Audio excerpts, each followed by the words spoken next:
Halo guys, kembali lagi di channel Gigejitindo dengan saya Randy.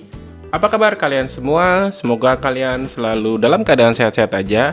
Dan sebelum kalian lanjut nonton video ini, pastikan kalian udah cuci tangan dulu, atau setidaknya ya pakai hand sanitizer. Dan nonton ini harus di rumah aja ya, supaya virus corona ini biar cepat selesai, enyah dari Indonesia, atau mungkin ya dari dunia. Kita memang harus di rumah aja supaya cepat selesai.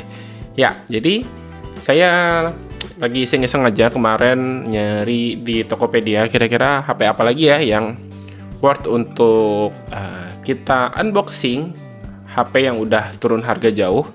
Jadi ini adalah HP mantan flagship dari Sony di akhir 2017. Ya udah, langsung aja kita buka isi paketnya ya. Ya, ini dia Sony Xperia XZ1. Ya, oke, ini dia Sony Xperia XZ1. Ini adalah versi AU. Ya, ini versi AU Jepang ya. Kita bisa lihat di sini untuk kamera belakang ada satu, ini 19 megapiksel dengan f2.0. Lalu ada flash, di sini ada tulisan Xperia. Ini untuk kondisi di belakang sih oke, mulus. Oh ya, ini untuk harganya sekarang udah parah banget ya. Harganya cuman 1,4 juta aja. Nggak sampai 1,5 juta.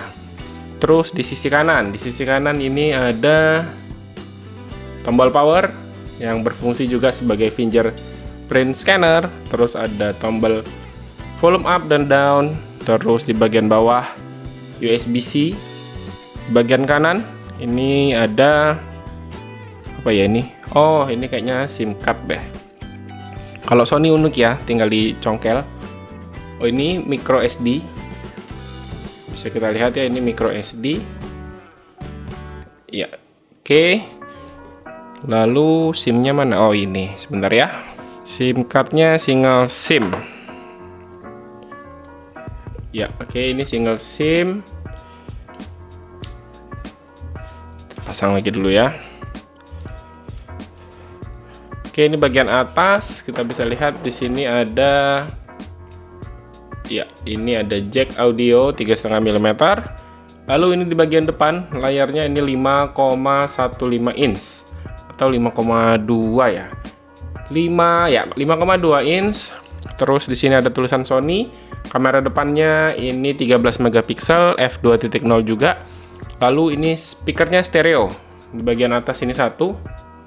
Dan ini di bagian bawah juga speaker. Jadi ini stereo. Saya belinya nih di sini nih, di Bank Beno. Nanti kalau kalian minat, linknya ada di kolom deskripsi di bawah. Sekarang coba saya nyalain dulu sambil nanti saya setting-setting dan install beberapa aplikasi ya.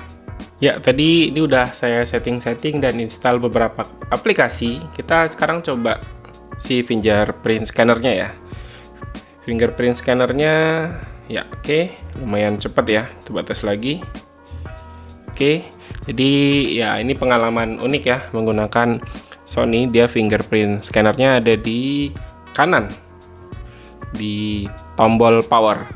Terus untuk layarnya dia masih menggunakan rasio 16:9, dimana di 2017 akhir tuh udah mulai banyak HP yang pakai 18:9, tapi Sony masih tetap idealis menggunakan 16:9 dengan poni yang cukup lebar dan juga dagunya cukup lebar. Oh ya, seperti yang sama-sama kita ketahui tentang pemblokiran handphone yang rencananya akan dijadwalkan tanggal 18 April ini. Nah, dengan kondisi gini, kira-kira apakah aturan ini akan tetap berlaku atau enggak? Kira-kira apakah fokus pemerintah ke penanganan corona atau tetap akan memblokir? Coba tuliskan pendapat kalian di kolom komentar di bawah ya. Kira-kira peraturan tersebut akan terus berjalan atau enggak? Oke, kita lanjut aja bahas dari ini handphone. Untuk handphone ini nih, saat ini kita lihat speknya. Oke, oh terlalu terang ya. Ya, ini dia speknya. Untuk si Snapdragon-nya menggunakan 835 CPU-nya. Terus di sini speed maksimalnya 2,46 GHz. Terus ini dia Sony SOV36 ya, ini versi AU. Terus ini resolusinya 1080 kali 1920 pixel 427 dpi. Terus RAM-nya 4 GB dan internal memorinya 64 GB. Ini menggunakan Android 9. Kita bisa lihat ya. Terus tapi security update-nya udah lama banget sih ini. Oktober 2019. Mudah-mudahan Sony ngasih software update berikutnya ya. Untuk baterainya sendiri ini masih tergolong kecil, cuman 2700 mAh. Nah, nanti kira-kira si 2700 mAh nih bakal bertahan lama atau enggak ya.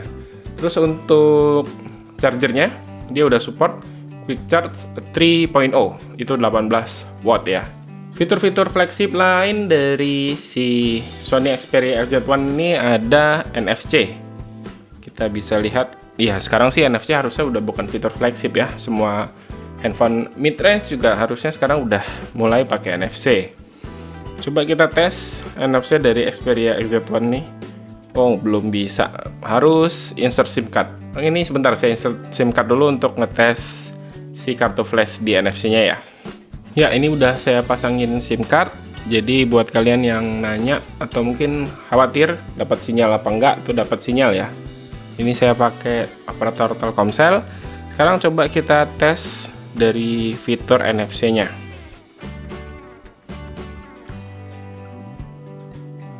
Kok nggak mau ya? 6.5 hours later.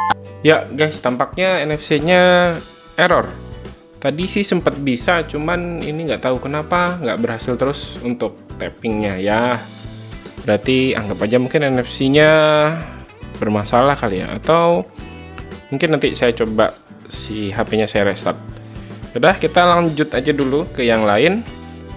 Sekarang coba kita tes dari kameranya ya. Sony ini selalu bagus sih untuk kameranya. Kita lihat di sini untuk settingannya. Ya, kameranya ini adalah yang tertinggi untuk 19 megapiksel itu 4:3. Kalau 16:9 dia 17 megapiksel. Terus ada object tracking. Ya, ini kita bisa lihat pengaturannya cukup banyak. Untuk modenya, nah ini dia, modenya ada slow mo. Slow mo-nya ini maksimal ada di 960 fps. Itu di 720p. Ya, ini ya, super slow mo ya.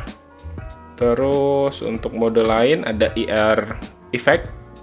Terus ada manual. Manualnya juga cukup lengkap ya. Mulai dari shutter speed, ISO, terus white balance, autofocus. Terus coba kita lihat lagi ada creative effect.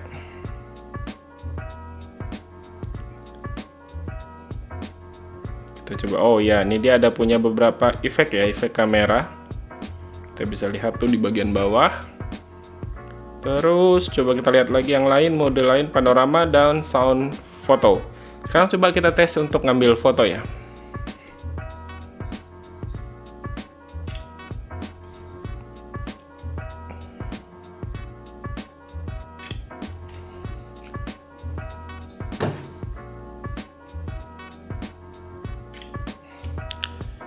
Ya, itu bisa kita lihat hasil fotonya sih menurut saya lumayan bagus ya. Dari Sony nggak pernah mengecewakan lah. Sensor Sony juga banyak dipakai di HP-HP lainnya. Dan kita coba tes fitur selanjutnya di dual speakernya ya. Oh ya, untuk performa, rasanya saya nggak perlu banyak bahas tentang Snapdragon 835 yang dipakai di Sony Xperia XZ1 ini. Tapi si Snapdragon 835 ini, kalau perbandingan dengan si chipset zaman sekarang, kalian bisa lihat video saya yang ini. Saya pernah bahas di situ membandingkan dengan Snapdragon 730G. Itu hasilnya setara. Jadi lebih kurang untuk chipset 835 ini dengan chipset zaman sekarang itu setara dengan chipset 835. Cuman untuk GPU-nya masih lebih bagus dari Snapdragon 835 ini. Sekarang coba kita tes keluaran suaranya ya. Dengan stereo speakernya.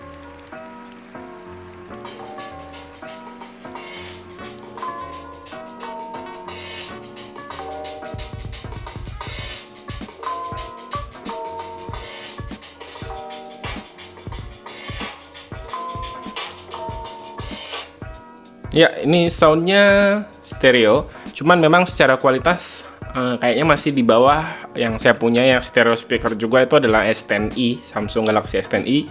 Suaranya sih masih di bawah karena S10i itu lebih bagus menurut saya. Oh iya, satu fitur flagship lain, handphone ini tuh tahan air, bisa direndam sampai dengan 30 meter. Dan klaim dari yang jual sih katanya ini masih bagus ya, masih pressure-nya masih oke. Cuman saya nggak berani untuk nyoba karena takut bermasalah. Nanti kalau bermasalah soalnya nggak digaransiin. Cuman klaim dari Bang Beno sih katanya oke, masih tahan air. Dan beberapa review yang saya lihat dari yang beli, katanya sih memang dia udah tes dan ada fotonya dicelupin ke dalam air dan itu masih oke, masih bagus. Artinya memang barang yang diterima ini bagus banget. Dan overall saya nggak nemuin lecet sama sekali di barang yang saya terima ini. Paling ya overall bagus sih, nggak ada yang kurang di sini. Paling yang kurangnya adalah di aplikasi yang dari Jepang ini nggak bisa dihapus. Yaudah, gitu aja untuk kali ini. Kalau kalian berminat, linknya udah saya taruh ya di kolom deskripsi di bawah, silahkan dicek aja. Menurut saya, daripada beli handphone kelas menengah, mendingan beli handphone flagship zaman dulu, karena yang namanya flagship tuh nggak ada mantan ya. Pasti punya fitur-fitur khas flagship yang masih kita bisa nikmati sampai dengan saat ini. Oke, kayak gitu aja untuk video kali ini. Terima kasih ya buat yang udah nonton. Silahkan like dan share video ini jika menurut kalian video ini bermanfaat. Dan dipamit, sampai jumpa di video berikutnya. Yuk, bye-bye.